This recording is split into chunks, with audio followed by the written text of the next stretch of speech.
The formula to stashing handcuff lottery ticket running backs runs like this. You either want to start off looking at young, ambiguous running back prospects with a lot of upside with good prospect profiles coming out of college, or you want to stash that back who's playing behind a stud running back who's getting all the touches, the Bijan Robinsons of the world, the Christian McCaffreys, those types of running backs.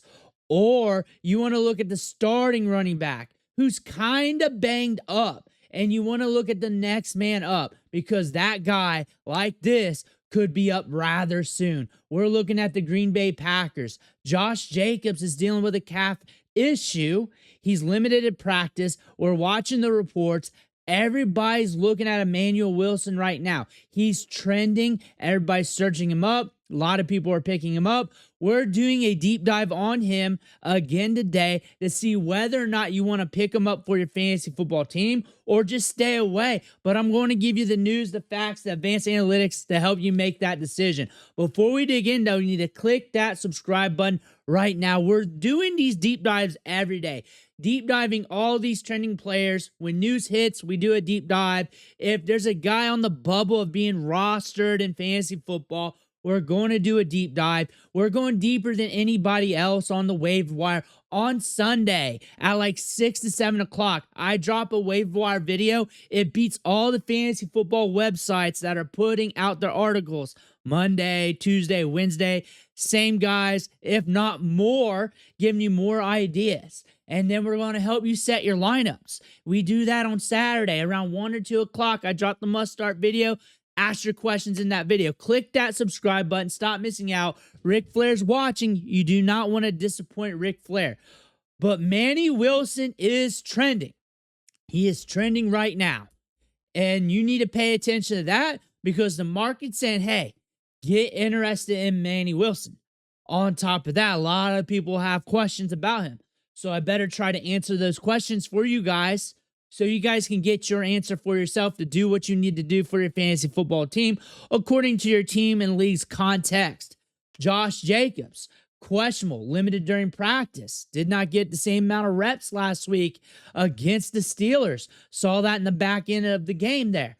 And Josh Jacobs, when you're looking at the yards per carry here, it's been rather volatile to say the least. So this is something to pay attention to. And we said this a few weeks ago as he was questionable play, illness, calf injury. And we said this with Chuba Hubbard and Rico. And this was called out for Rico as well prior to Chuba being out that time because Chuba played, then went out of the next week. And we were calling that because somebody in the comments had a question about Rico and we deep dived it. This is why we're doing these deep dives, just in case you got that question. Manny Wilson had 11 carries, a 42% snap share, 34% snap share in week 7, 17 carries in the last 2 weeks, 5 targets in the last 2 weeks. We're seeing some volume. We're seeing some opportunities. And he has been productive in this offense over the last year and a half as a 1B backup running back. He's pushing 1B status in this backfield. He has a few games to his name where he's giving you good production. 3 RB2 weeks, multiple double-digit PPR fantasy scoring performances. Had 3 last year, a 9.9er in there, an 8.9er in there as well. This guy's flirting with it.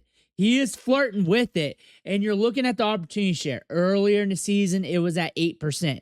It has now bumped up to 11%, and once you hit that double-digit range as a backup running back, that is a huge indicator that you're not going to be messed with the RB3, somebody off the practice squad, stealing your reps if the starter goes down. A la Josh Jacobs. You're looking at this 17% share of the rushing attempts. That has increased. 23% snap share, 9 targets. This is a good running back with good vision. He has good footwork. He's very slippery for his size, but yet the size to take on a lot of pounding, take on a lot of carries. You're seeing that in this backfield.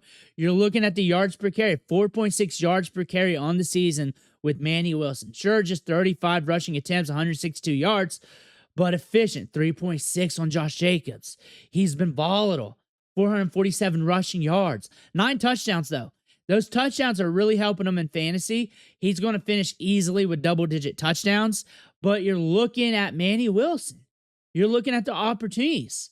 And it's been kind of volatile. Week 4 against the Cowboys, 11, 15 last week, 7 the week prior. We're watching that. We're monitoring that. But the big question is Josh Jacobs and that calf. If that calf gets worse, if he gets banged up worse and has to miss some time, Manny Wilson for sure is going to be the next man up. You're seeing that here with the opportunities.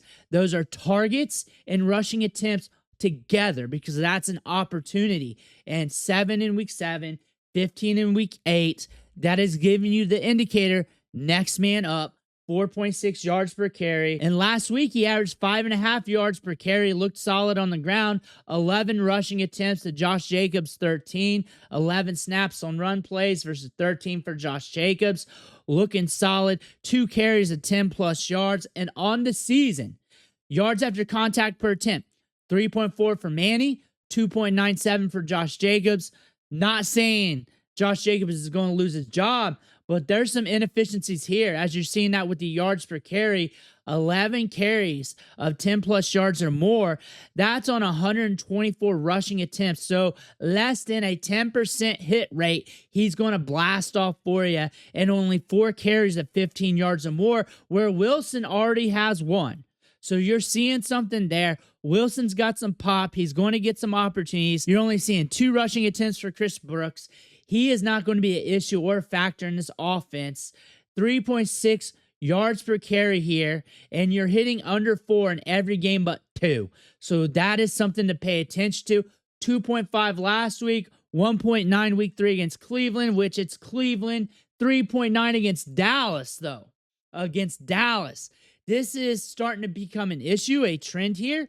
Fantasy-wise, you're living on those touchdowns. You're having some good moments. You're getting a lot of volume.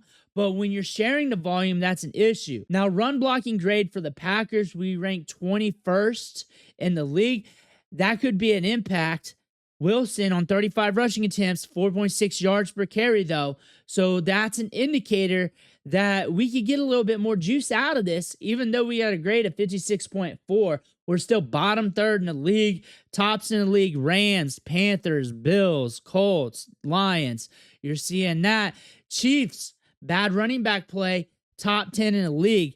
Cowboys, top 10 in the league. You're looking at the Packers here. Can they get better at that? Can they get right? Is Wilson going to look better behind this? Is Wilson going to get them better chunk plays, considering he's able to get a little bit more on that smaller sample? Christopher Brooks has not been a factor with this team. Probably not going to be a factor if Josh Jacobs is out. It's going to be an Emanuel Wilson show. He's also starting to prove that as well. Pierre Strong back to the practice squad. He will get called up. If he gets called up, that means there's a question at least at minimum with Josh Jacobs. That would be the news to pay attention to outside the practice reports. If the practice reports Thursday, Friday, Saturday or so, you watch Pierre Strong, you watch his news. If he's called up, you pull the trigger on Emanuel Wilson. You see what happens. Marshawn Lloyd is a stash on the IR spot for you. He's been on IR his entire career pretty much, but he's very explosive, full 4.6 40-yard dash, drafted in round 3 for a reason, but very limited in terms of practice and game experience. So he would probably have to watch from the sidelines when he does get called up from IR because he does not have any experience. Practice, timing, all that. He has just been hurt last year, this year. So we're going to watch him, though. But he's a free spot right now in fantasy on your IR spot if you can make it happen. You're looking at these matchups. You got Carolina. They're about middle of the road when it comes to allowing fantasy production to running backs. They got cooked by Cooks last week. Breece Hall held in check. They held in check the Cowboys. Devin Achin, Hendo, B-Rob, J-Con, Travis Etienne, all held to the fairway, not busting loose. So whoever starts might get held to the fairway here. I'm expecting Josh Jacobs, but I don't know. It could be a mixed bag still, like we saw last week. That is something to look at too. You're looking at what Philly has given up. They're giving up more compared to last year when it comes to fantasy production. The running backs, you're looking at the Giants. This team could unwind with Scadaboo out. The offense has to change. They may not be moving the ball as effectively. Probably won't be. And you're looking at that. Air has been let out of that balloon. And they could start allowing more fantasy production to running backs because before the Cam Scadaboo liftoff, they were allowing more. It was Javonte Williams, Ja'Cory Cross-Merritt, Hunt got a little action. Hampton, of course, Hampton was doing that to everybody. And then you get the glow up of Cam Scadaboo. So if Josh Jacobs is out multiple weeks or a game, or if it's like this where it's off and on, Manny Wilson is going to get very intriguing. You want him because you want the Josh Jacobs cuff. And Josh Jacobs is banged up, and the time to buy is when there's blood in the streets. You're seeing a little blood right here with the calf issue here with Josh Jacobs. Good time to cuff him up just in case if you do have Josh Jacobs, if you're looking for a flyer on your bench, this could be it due to Josh Jacobs. But again, there's more cuffs. This may not be your guy. I did a video earlier today covering all the handcuffs and lottery tickets. Pick your poison, but if you're chasing starters that are banged up and looking at their cuffs, this could be it. It could be tank. You got a lot of upside plays that are young. You got some guys that need to be cuffed behind the studs. There's a lot of good handcuff running backs right now. Last year, it wasn't like this. It wasn't like this last year. The waiver wire wasn't hot on handcuff running backs. We were talking about Trey Benson, Blake Corum, most of the time last year. And we did not have many opportunities to bring up handcuff running backs. Running backs weren't getting injured as much. The only angle really last year was looking at the studs and looking at their cuffs, but that was easy to call out. And a lot of people waited towards the beginning of the playoffs to make that move. But you got a lot of cuffs to look at. Check out that video if you want to look at some more running backs. RJ Harvey is a big-time cuff right now, but he was a huge pickup off the waiver wire this week, if not already stashed, but he blew up last week. But Manny Wilson, we're looking at him. We're watching Josh Jacobs. You want to have that finger on the trigger just in case he's out or that calf gets worse. Let me know what you think in the comments below. I want to hear about that. Make sure you hit that subscribe button on the way out. Thank you for watching. Catch you on the next video.